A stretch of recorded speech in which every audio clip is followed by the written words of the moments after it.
Tunghalay kong arana para sa dala. Maria Clara!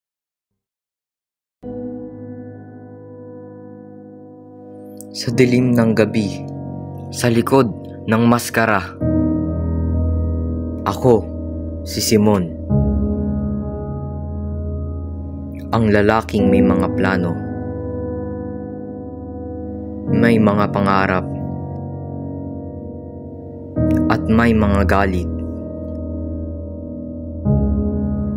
Ang aking puso ay puno ng pait at puot sa mga nagpapahirap ng bayan.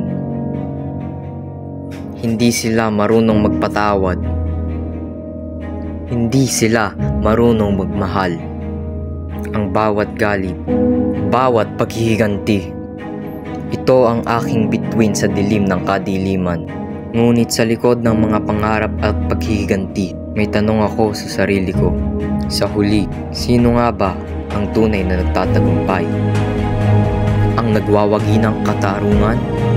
O ang nagdadala lamang ng dagong? Lo siento, Padre Flanderino.